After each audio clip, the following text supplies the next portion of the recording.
Wait, no. So it wasn't like she had a violent falling out or anything. No, nothing like that. It was more just like she was like, kind of was. Man, what's up with this bullshit? And she just walked out. Yeah, eventually she was just kind of like, I'm not really feeling this religion anymore. Huh. Yeah, it was like, there's some weird stuff with it. It's kind of some odd doctrines. I think it's, without going on a rant about religion, I think for the purpose that a church should serve in a community, forget whether or not it's true or whatever. It's just like churches have their place and they do good things. I would say that the Mormon church is like, they do pretty good. Like, there's no paid clergy.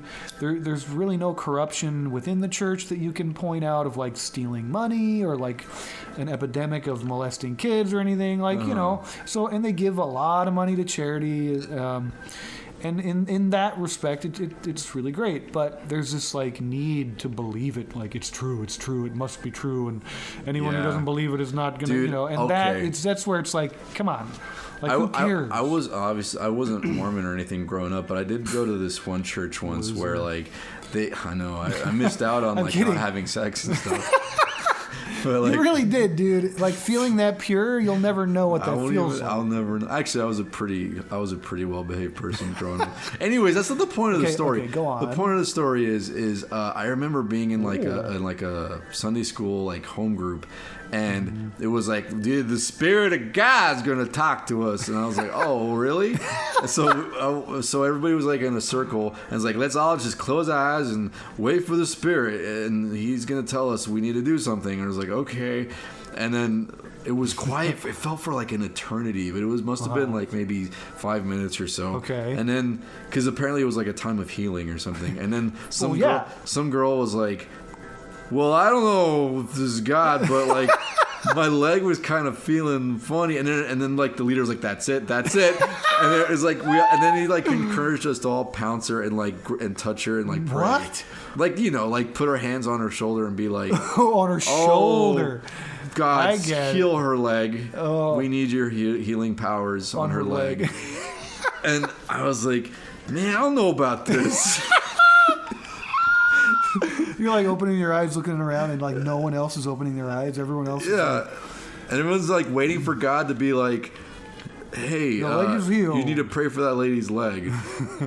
Yeah. I don't have better things to do than this. So her leg is very important to me. Right. Well, I mean, yeah. It's that kind of craziness that I was like, I just don't know if this is for me. It's that group think, dude. It's like you get a group of people together and they'll do some shit. Dude, no. Oh, and that same church. Oh, man. That same church went to Juarez, Mexico every year to, like, save people and shit. Oh. And they always like, oh, man, every time we go, God brings people out of the wheelchairs and he heals lepers and he mends, like, broken limbs. Whoa. And I was like, really? Whoa. Really? You should bring a video camera, man. I know, Capture right? some of this shit. That's what I was thinking. But I remember one of my friends who had just gotten back from the trip, and she was all like, oh, fuck. Nice, damn it, dude. That's because I'm talking up against God. But she was talking about how amazing the trip was, and I was like, really? That's cool. She's like, yeah, this man, he like, his bone was sticking out of his arm, and then it just healed in front of me because God healed him. And this girl was not a crazy person. Like, we're all college students. We all had to take entrance exams again. And I mean, it was kind of, whatever. But like, sure. Baylor's not the best for that. But it doesn't matter. But the point is, what you mean. Point is, she was not retarded.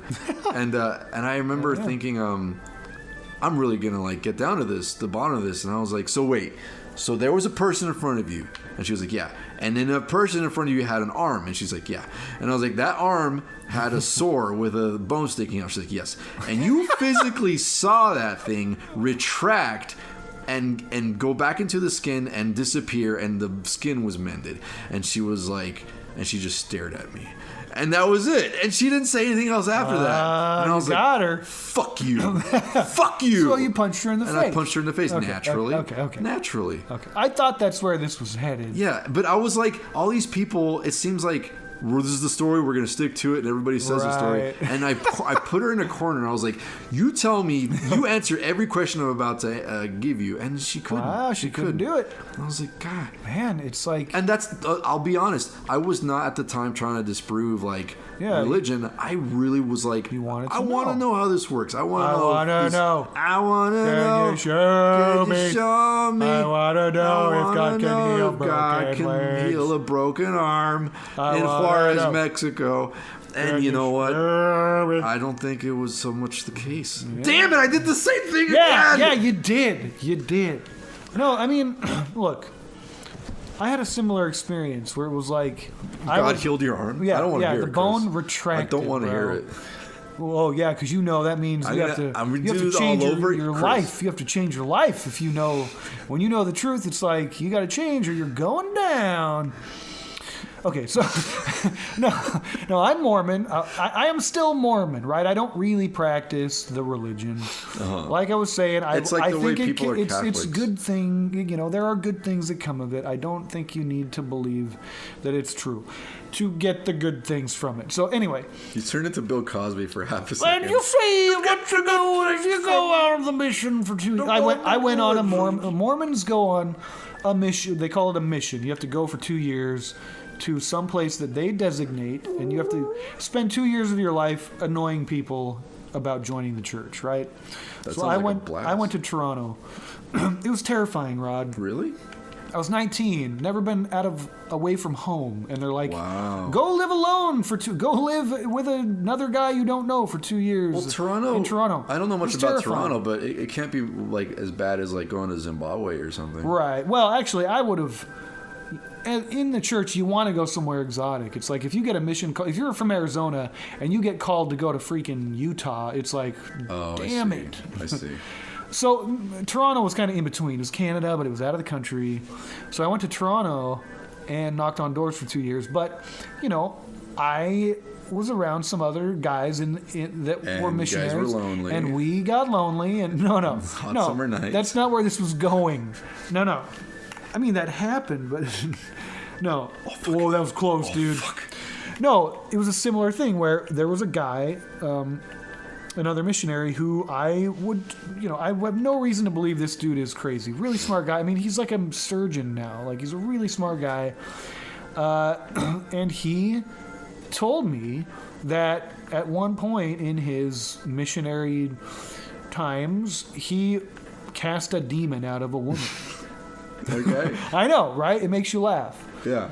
He said like her skin was moving. It was like he was like, dude, this was genuinely, I'm not easily fazed, but this was for real. Something was wrong with this woman. Yeah. And I raised my right hand and I said the words and she was back to normal. Dude, that's crazy. And so did he use that means that the Mormon church is the only true church. Did he use a scapula and sliced her soul open? Well, he is a doctor now. He used a spiritual scapula. he used a scalpel. Dude, I used to teach of the Sunday spirit. school.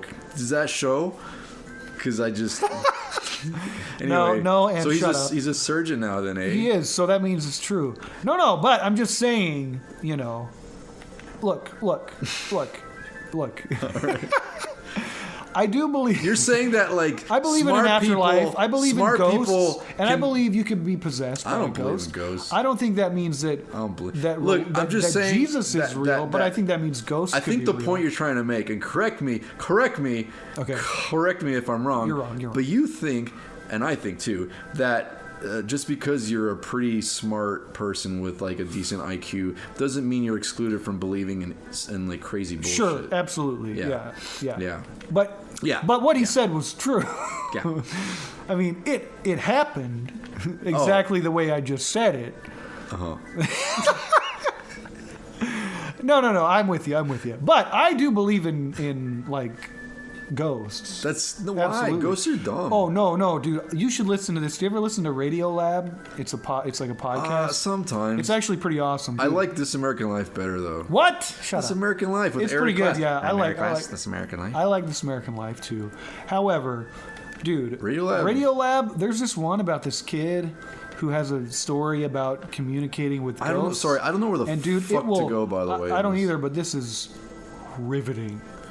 I mean, I think the bottom right was like a something. But there's a barrel that shoots me straight back to where I started. Okay, but anyways, go a ahead. guy has a ghost story on that I dare you to not believe in ghosts after you hear his story. Yeah? It's mind-blowing, dude. I mean, but it's still just a story. Like, he's probably BSing it, though, you know? No, dude. I believe this guy. You don't even know him. You know what's crazy, though?